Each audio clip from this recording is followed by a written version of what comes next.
আসসালামু আলাইকুম। আজকে আমরা আমাদের পাইথনের ২০তম ক্লাসে চলে আসছি। আজকে মূলত পপ মেথড নিয়েই কাজ করব, বাট ডিফারেন্সটা হচ্ছে আমরা পজিশনিং করব। মানে পজিশন মানে স্পেসিফিক পজিশন দেব, সেই পজিশন অনুপাতে আমরা আমাদের ডিলেটের কাজটা করব বা আমরা পপ আপ করে নেব, সেটাকে ডিলিট করে নেব। আচ্ছা, অ্যাজ ইউজুয়াল আমি আগের মতোই যা যা মডিউলস অ্যারে মডিউলস যেগুলো নেওয়ার আমরা নিয়ে নিয়েছি, নিয়ে নেওয়ার পর জাস্ট একটা ভ্যারিয়েবল দেন কিছু এলিমেন্টস বা ভ্যালু আমরা নিলাম, তারপর এটা লেন্থটা একটা ভ্যারিয়েবলের ভিতরে রাখলাম, তারপরে ইনিশিয়াল একটা ভ্যালু নিলাম 0 দিয়ে, যেহেতু ওয়াইল লুপ নিয়ে কাজ করব। তো আপনারা কন্ডিশন বুঝতে পারতেছেন ওয়াইল লুপের কন্ডিশনটা।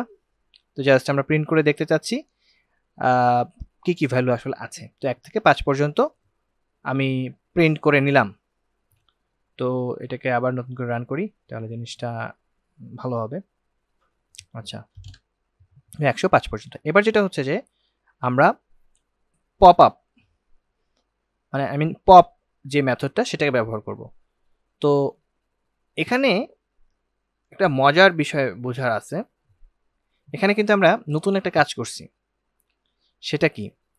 সেটা হচ্ছে দেখেন, removing the element at index 1 from the array. আমরা একটা পজিশন, সেটা হচ্ছে যে 1 নাম্বার পজিশন, সেটাকে কি করতেছি? পপ করতেছি। তো stu_roll তারপর হচ্ছে ডট পপ, দেন 1 দেওয়ার মানে হলো সেখানে আমরা 1 নাম্বার যে পজিশনটা, মানে এখানে 0 1 মানে 102, এটা হচ্ছে 1 নাম্বার পজিশন, আর আগেরটা ছিল 0 পজিশন। তো এই 1 নাম্বার পজিশন যেটা আছে সেটাকে আমরা ডিলিট করে দিচ্ছি বা পপ করে দিচ্ছি। 102 কিন্তু এখন নাই। আর আর এর যে ভ্যারিয়েবলটা, এটার ভিতরে আমি এই ভ্যালুটাকে রাখলাম। আচ্ছা, এবার হচ্ছে updating the length of the array. আচ্ছা, এখন হচ্ছে এন এর ভ্যালু কত? যেহেতু পপ করে ফেলছি এখন কিন্তু কমে গেছে লেন্থটা, মানে একটা আমার কমে গেছে কিন্তু এখান থেকে, ঠিক আছে? তার মানে 5টা কিন্তু আমি এখানে পাচ্ছি না, আমি এখানে লেন্থ পাবো 4। আচ্ছা, ইনিশিয়াল ভ্যালু আই নিলাম, আই এর ভ্যালু 0 নিলাম, তারপরে একই যেই আগের মতো সেই লজিক বা সেই আপনার কন্ডিশন দিলাম, প্রিন্ট করলাম। প্রিন্ট করে আপনার আয়ের ভ্যালুটা এক এক করে বাড়ালাম। এটা যদি আমি করি তাহলে কি হবে দেখেন, আমরা 101, 103, 104, 105 আসছে, 102 কিন্তু আসতেছে না। 102 কিন্তু পপ আপ করা হয়ে গেছে অলরেডি, খেয়াল করছেন কিনা? আচ্ছা, এখন মজার বিষয় হচ্ছে যে পপ করে আমরা আরেকটা জিনিস যেটা আমরা করতে পারি, সেটা হচ্ছে কোন এলিমেন্টটা পপ হয়েছে মানে ডিলিট হয়েছে সেই এলিমেন্টটাকেও আমরা প্রিন্ট করে দেখতে পারি। এই জন্যই মূলত শুরুতে আমরা আর এর ভেতরে আমরা কিন্তু এটাকে ডিলিট করে দিয়ে যদি করে দিতাম, তাহলে জাস্ট আমাকে 101, 103, 104, 105 এইভাবে দেখাতো। হ্যাঁ, দেখেন এভাবে দেখাতো। এখন আরেকবার একটু করে দেখাই, তাহলে জিনিসটা আন্ডারস্ট্যান্ডেবল হবে। তো এখানে যেটা বলতেছিলাম যে আর এর যেই এখানে ভ্যারিয়েবল আর নেওয়ার এটার উদ্দেশ্য যে এটার ভেতরে আমার যে ডিলেটেড যে ভ্যালুটা যেটা পপ হয়েছে সেই ভ্যালুটা এখানে জাস্ট পজিশন মেনশন করা, ভ্যালুটা কিন্তু মেনশন করা না।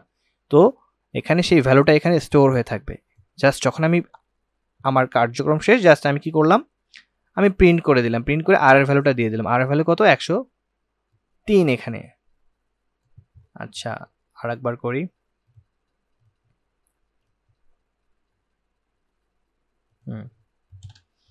দেখেন 101, 102 এভাবে করে 105 পর্যন্ত গেছে। এটাকে আমি এক্সিকিউট করি, দেখেন 102, মানে আমার এই 102টা ডিলিট হয়ে গেছে, পপ হয়ে গেছে, কিন্তু এই আর এর ভেতরে ওই ভ্যালুটাও রয়ে গেছে, সেটাকে লাস্টে প্রিন্ট করে দিলাম। নতুন নেমে যদি করি, এফ দিয়ে দেবো, আর এখানে জাস্ট আর কে মেনশন করে দিলেই হচ্ছে। এখন 103 হয়ে গেছে, কারণ হলো আগের ওটা ডিলিট হয়ে গেছে।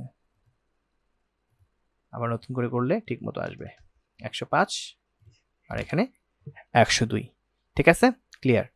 তো এখানে সুবিধাটা হচ্ছে যে আমরা শুধু রিলেটই করতেছি না, পাশাপাশি কোনটাকে রিলেট করতেছি সেটাও জানতে পারতেছি। আর মূল যে কাজ আমাদের এখানে, আমরা পজিশন দিয়ে স্পেসিফিক পজিশন মেনশন করে আমরা ডিলিটও করতে পারতেছি।